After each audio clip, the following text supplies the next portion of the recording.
दोस्तों ये रहा आईफोन 14 और कसम से एप्पल के अलावा किसी और ब्रांड ने अगर इतना माइनर अपग्रेड दिया होता तो लोग कच्चा खा गए होते।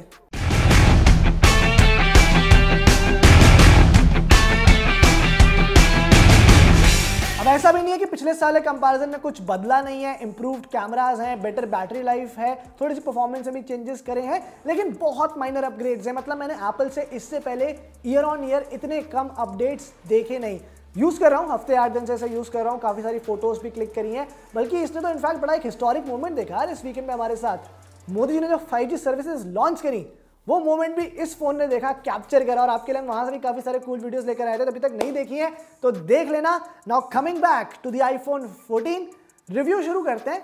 मेरा रिव्यू ये वाला थोड़ा सा अलग होने वाला है। यहाँ पर मैं अलग अलग सेगमेंट्स में ब्रेक नहीं कर रहा, प्रोज एंड कॉन्स की बात करूंगा क्योंकि है ही बहुत थोड़ी बहुत चीजें बात करने के लिए। Let's start with the pros.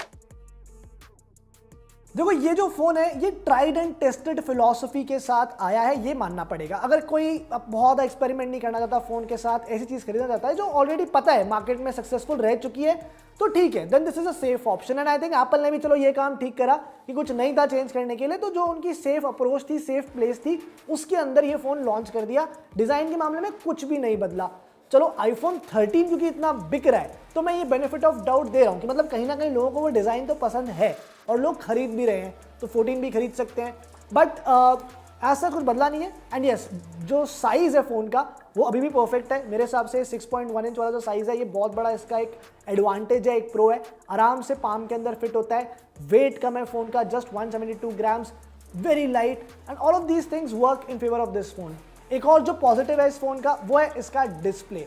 Again last year वाला सेम डिस्प्ले, कुछ नहीं बदला। जो लोगों को पसंद आ रहा था, जो ऑलरेडी सक्सेसफुल हो गया था, उसी के साथ एप्पल चला गया। तो यहाँ पर OLED पैनल है विद HDR10+ सर्टिफिकेशन, और इस वक्त मार्केट में in terms of colour accuracy and brightness अपने प्राइस पॉइंट पर ये बेस्ट डिस्प्ले, इस बारे में कोई डाउट नहीं है। कंटेंट अच्छा लगता है, कलर्स काफी नेचुरल है। जो मैंने फोटोज लिए, वीडियोस कैप्चर करे, उनके कलर्स भी जो है इस डिस्प्ले पर काफी एक्यूरेटली आए। उनकी बात मैं हालांकि बाद में करूंगा बिकॉज कैमरा को लेके मेरे व्यूज थोड़े से अलग हैं। But yes, overall display point of view से जो पहले मिल रहा था वही मिल रहा है, तो उसमें आप एटलीस्ट इस चीज़ को लेकर श्योर हो सकते हो कि कोई गलती नहीं है, अच्छा एक्सपीरियंस है। अब ये पहली बार हुआ है कि लेटेस्ट आईफोन के अंदर लेटेस्ट एप्पल चिप नहीं दिया। कई लोगों के लिए प्रॉब्लम होगी, मैं कह रहा हूँ चलो वो भी ठीक है, बिकॉज A15 जो चिप थी, जो आईफोन 13 सीरीज के अंदर आई थी, वो ऑलरेडी काफ़ी पावरफुल चिपसेट है। उसकी जो परफॉर्मेंस है वो एकदम ग्रेट परफॉर्मेंस, जिस किसी ने भी यूज़ करा परफॉर्मेंस को लेकर कोई दिक्कत नहीं है। गेमिंग भी परफेक्ट होती है, रियल यूज़ केस के अंदर तो कुछ लैग वैग फील ही नहीं होता। ओवरऑल UI एनिमेशंस बड़े स्मूथ थे, वो यहाँ पर भी है। इस बार एक थोड़ा सा चेंज कर दिया कि 5 कोर GPU दे दिया, तो गेमिंग जो है वो थोड़ी सी बेटर होगी। हालांकि टू बी वेरी ऑनेस्ट 18% शायद एप्पल ने कहा है ऑन पेपर, मुझे यूज़ करते हुए कोई डिफरेंस फील नहीं हुआ आईफोन 13 और आईफोन 14 की परफॉर्मेंस में, क्योंकि आईफोन 14 की परफॉर्मेंस ऑलरेडी बढ़िया थी। मैं ये भी फुल मार्क्स दे रहा हूँ कि परफॉर्मेंस वाइज ये फ़ोन एकदम बैंग ऑन परफेक्ट फ़ोन है। गेम्स आराम से चलते हैं, एनिमेशंस एकदम स्मूथ है, ऐप्स बड़ी जल्दी लोड हो जाती हैं फ़ोन के अंदर, कोई दिक्कत नहीं है। एक्सपीरियंस वाइज एकदम परफेक्ट फ़ोन। बैटरी में माइनर अपग्रेड है, बहुत छोटा सा, मतलब उससे बैटरी लाइफ पे कोई ऐसा फर्क नहीं पड़ने वाला। ऑप्टिमाइजेशन पॉइंट ऑफ व्यू से बैटरी ठीक ठाक ऑप्टिमाइज्ड है। मुझे मतलब easily 5 to 6 hours of screen on time मिला है इस फोन के ऊपर, और दिन भर चल जाता है। मतलब अगर मैं गेमिंग वगैरह नहीं कर रहा तो अगर मैं सुबह निकला 100% बैटरी के साथ, शाम तक 20-25% बैटरी पर 10-11 बजे मैं घर पर पहुंच गया था। गेमिंग कर ली तो फिर थोड़ा सा मुश्किल हो जाता है फुल डे बैटरी मिलना, उसके बाद थोड़ा हो सकता है आपको शाम तक चार्ज पे लगाना पड़े। But yes, 6 hours of screen time आप एक्सपेक्ट करके चल सकते हो इस फोन के साथ। तो ये सारी जो चीजें थी ना यार, मोटी मोटी जो पॉजिटिव्स है वो मेरे लिए यही है कि एक सेफ फोन है, ये ट्राइड एंड टेस्टेड फॉर्मूला के ऊपर आता है, you still getting one of the best displace, performance wise एकदम टॉप नॉच परफॉर्मेंस है। अब उन चीजों की बातें करते हैं जो मेरे हिसाब से कॉन्स हैं या जो शायद यार बेटर हो सकती थी। सबसे पहले देखो, डिजाइन सेफ है बट बोरिंग है। इस फोन को देखकर मतलब कोई एक्साइटेड कैसे हो, मुझे ये बताओ।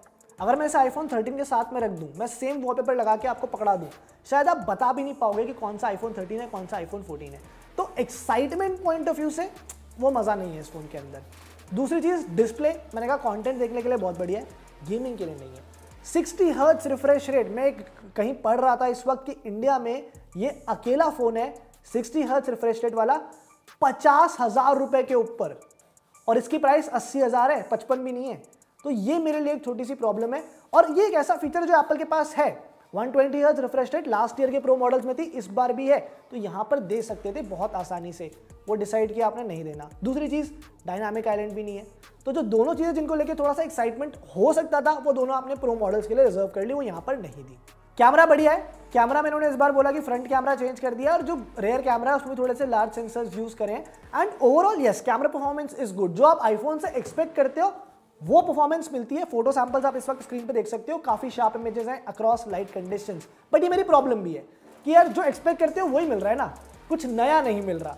इनफैक्ट मैं आईफोन 13 और 14 के मैंने कुछ फोटोज लिए हैं साइड बाय साइड, ये भी आप देख सकते हो कि जो फोटोज हैं उनमें उतना ज्यादा डिफरेंस नहीं है, तो कोई रीजन नहीं दिखता कैमरा पॉइंट ऑफ व्यू से आईफोन 14 रेकमेंड करने का on top of iPhone 13। Lastly charging experience डरावना है, क्योंकि यहाँ पर सिर्फ 20 वाट चार्जिंग का सपोर्ट है। अब Xiaomi OnePlus 150 watt charging support दे रहे हैं, तो उस हिसाब से काफी स्लो चार्जिंग लगती है। 2 घंटे लग जाते हैं फोन को चार्ज करने में, which is not a very ideal sort of charging experience. तो मुद्दे की बात कि भैया ये फोन खरीदना चाहिए या नहीं और किसको खरीदना चाहिए। देखो ऑनेस्टली बोलूं ना तो ये आईफोन 14 सीरीज का पार्ट है फोन, लेकिन ये आईफोन 13 सीरीज के ज्यादा करीब है as compared to the whole iPhone 14 lineup. मतलब इसे एप्पल अगर आईफोन 13 अल्ट्रा या आईफोन 13 मैक्स बोल के भी लॉन्च कर देता तो कोई फर्क नहीं पड़ता किसी को। And that is one of my problems कि उस हिसाब से आईफोन 14 लाइनअप में फिट मेरे लिए नहीं बैठता। हाँ ये जरूर बोलूंगा कि कोई कंप्लेन नहीं है मेरे को, मतलब it's a good phone, it's a very good phone, it's not a bad phone. Design, display, performance, whole software, the iOS 16 experience is beautiful, मतलब वो मजा आता है। पर अगेन कि क्या ये चीजें काफी हैं किसी को आईफोन 13 की जगह आईफोन 14 रेकमेंड करने के लिए, स्पेशली जब आईफोन 13 की प्राइस पहले से कम हो गई है, सेल में और लुक्रेटिव प्राइस में वो मिल रहा है। रेटिंग मेरी 8 है इस फोन को लेकर, मैं 8 पॉइंट इसको अभी भी दे रहा हूँ, क्योंकि फोन जैसा मैंने बोला सेफ है, ट्राइड एंड टेस्टेड है, कोई कंप्लेन्स नहीं है। पर अगर मुझसे कोई आगे पूछेगा, और मैं आप लोगों को भी यहाँ बोल रहा हूँ कि अगर ऑप्शन है, मैं बोलूंगा अगर आप आईफोन 10R या आईफोन 11 यूज कर रहे हो, go for iPhone 13, iPhone 14 skip कर सकते हो। अगले साल रिकमेंड करेंगे जब इसकी प्राइस कम हो जाएगी।